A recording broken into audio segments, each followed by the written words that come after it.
feeling mo wala ng katapusan? Hanggang kailan? Hanggang kailan ba itong mga problema or pagsubok sa buhay?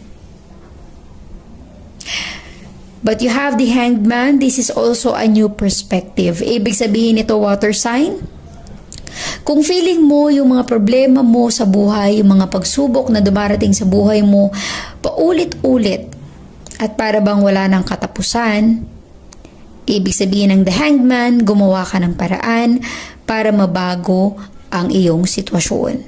New perspective, maging madiskarte sa buhay.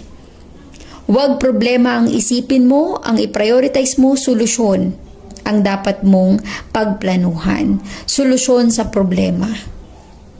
Kaysa istresin mo, kakaisip anong mangyayari, bakit ganito, anong nangyayari sa buhay mo, dapat gumawa ka ng way.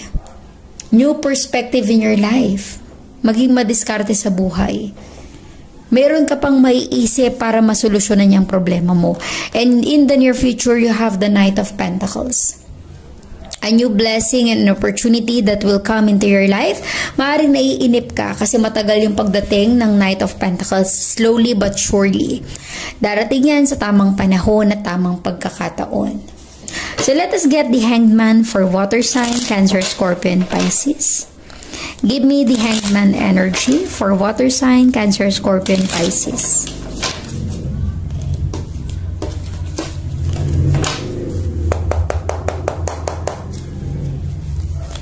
You have the Empress. Maaring ang iba sa inyo, single parent, solo parent, ikaw ang breadwinner sa pamilya. Pasan-pasan mo ang daigdig kasi marami kang sinusuportahan.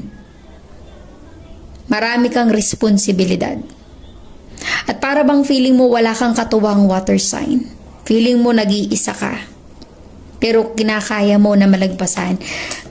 Gumagawa ka ng paraan, the Empress energy and the Hanged Man.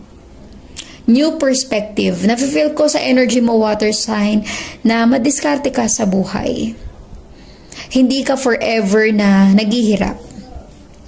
Hindi to forever na may pinagdadaanan ka sa iyong buhay. Kasi nafe-feel ko nagagawa ka ng paraan eh. Humahanap ka ng solusyon, the Empress energy. Alam mo na walang imposible sa iyo. Makakayanan mo lagpasan yung problema yan. Problema lang yan, 'di ba? Parang ganun yung energy mo dito, water sign. At para bang unti-unti ka magkakaroon ng realization, the Hanged Man, yung aha moment, 'di ba? Na dapat pala ganito yung gawin. Maaring magbago pa ang landas na tinatawag